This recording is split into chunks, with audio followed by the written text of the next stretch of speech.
now I am going to teach you class 11 physics. So first of all, we have to see that what are the main topics given in our syllabus according to CBSE norms. Okay, so first of all, see what is our syllabus. Our first chapter is physical world, second chapter is units and dimensions, third chapter is motion in a straight line, fourth chapter is motion in a plane. I guess in class 9th you had studied about motion in a straight line. I think you had studied about motion. Okay. Fifth chapter is laws of motion. तो इस chapter में हमें Newton's laws of motion पढ़ने होंगे. Chapter number 6 is work energy and power. Chapter number 7 is rotational motion. Chapter number 8 is gravitation. Ninth is mechanical properties of solids. Chapter number 10 is mechanical properties of fluids. Chapter number 11 is thermal properties of Chapter number 11 is thermal properties of matters. Chapter number 12 is thermodynamics. 13th is kinetic theory of gases. Chapter number 14 is oscillations and our 15th chapter is waves. तो इसमें बहुत सारे chapters हैं. देखिए बहुत सारी branches हैं. Mechanics की स्टार्टिंग के 1 to 8 चैप्टर आपके मैकेनिक्स के हैं. Even 9 chapters.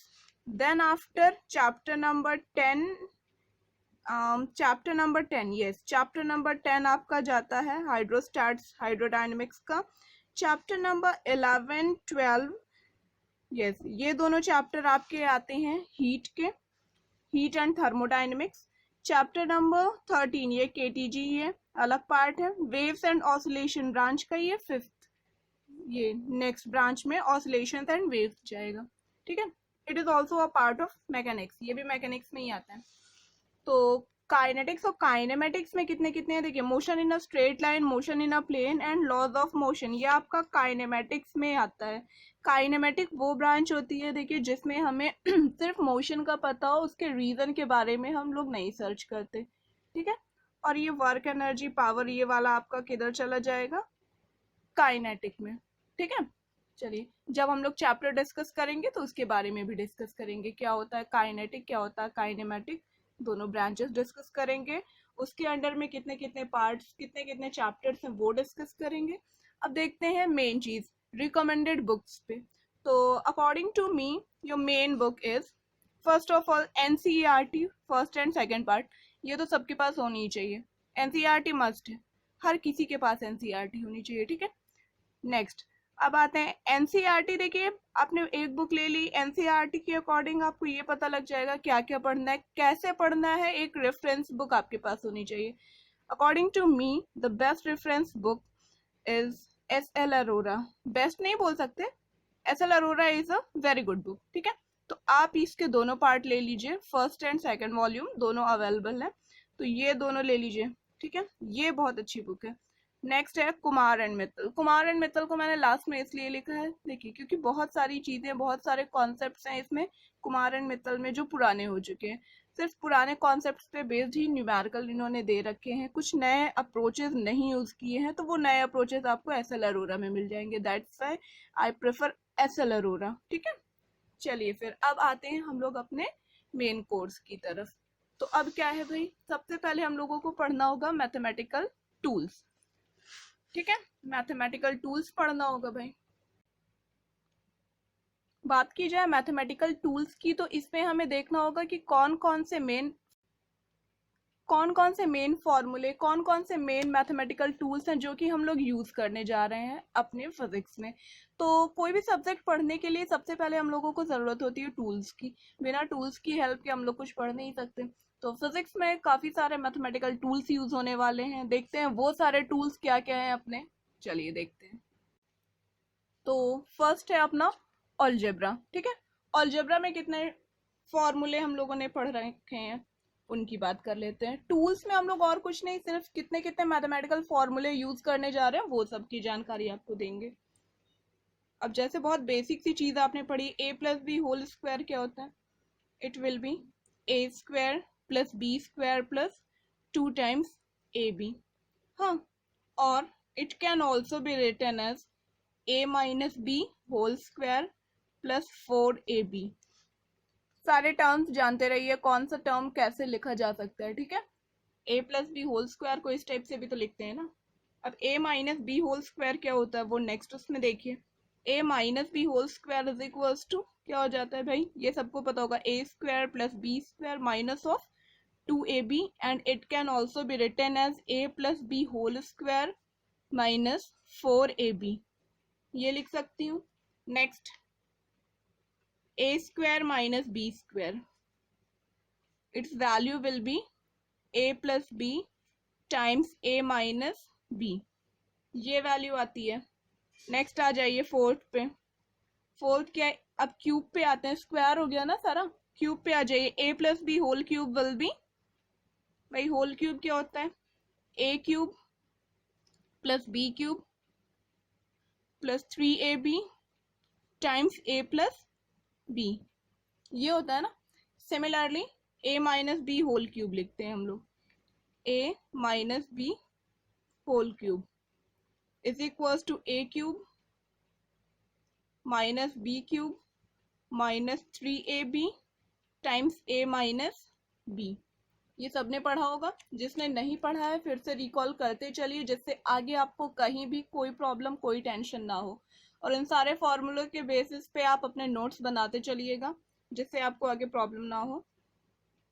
नेक्स्ट आ जाइए sixth, a cube plus b cube, भाई इसका क्या फॉर्मूला होता है, it can be written as a plus b times a square minus a b plus b square.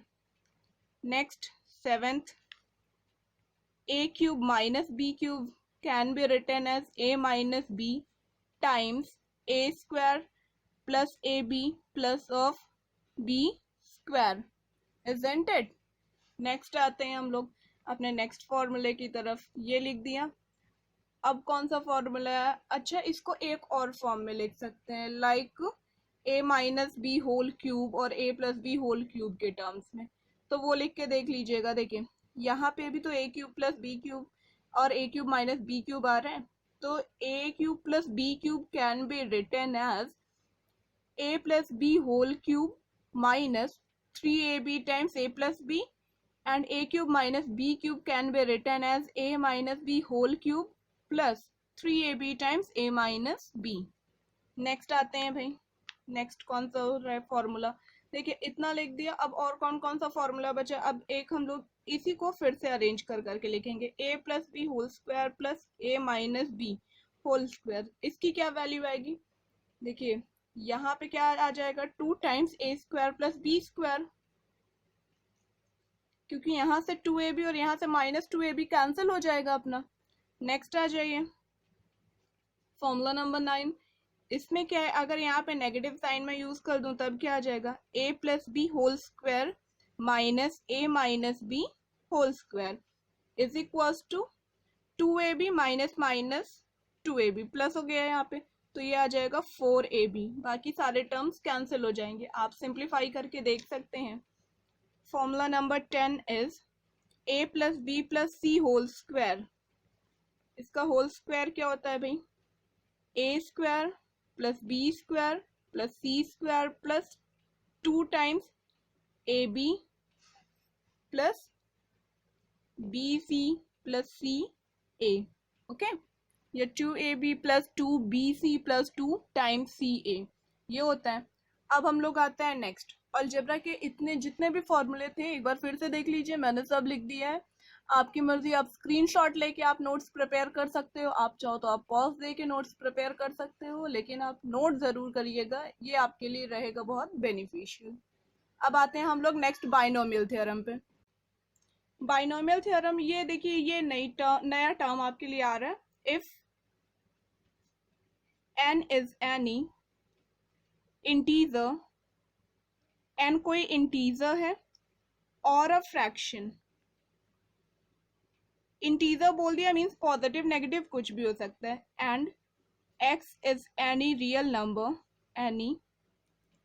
Number, then 1 plus x to the power n is equals to 1 प्लस nx plus n minus 1 upon factorial 2 into x square plus n minus 1 n minus 2 upon factorial 3 into x cube plus and so on. Okay, and so on लिखा है, ठीक है.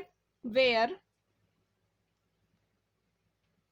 Factorial 2 means 2 into 1 2 factorial 3 is equals to 3 into 2 into 1 is equals to 3 to the 6 into 1 6. Clear है.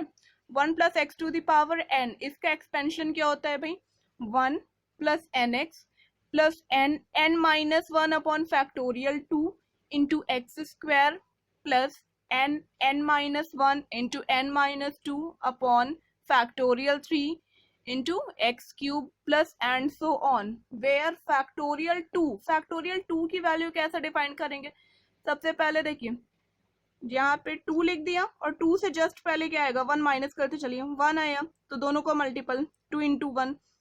Factorial 3 लिखा, 3 में से 1 minus किया, into किया, फिर जो आया उसमें से फिर 1 माइनस किया, वो लिखा, ठीक है, या 2 माइनस करके ऐसे लिखते चले गए. ये होती है वैल्यू फैक्टोरियल की. इसी तरह अगर आपसे बात की जाए फैक्टोरियल n की, तो फैक्टोरियल n अपना क्या हो जाएगा वो देख लीजिए. Factorial n will be equals to n into n minus 1 into n minus 2 into n minus 3 and so on up to 3 into 2 into 1. ये वैल्यू है फैक्टोरियल n की. Come to the next, mensuration. Mensuration पे based कितने फॉर्मूले आपको देखने होंगे. तो सबसे बेसिक चीज की बात करते हैं, circumference of a circle. Circumference of a circle is equals to 2 pi r, or it can be written as pi times d. R is radius of the circle, d is diameter of the circle. Area of a circle. Next is area of a circle. It will be equals to pi r square or pi d square by 4. ठीक है. Next आ जाइए, next क्या होगा, surface area of a sphere.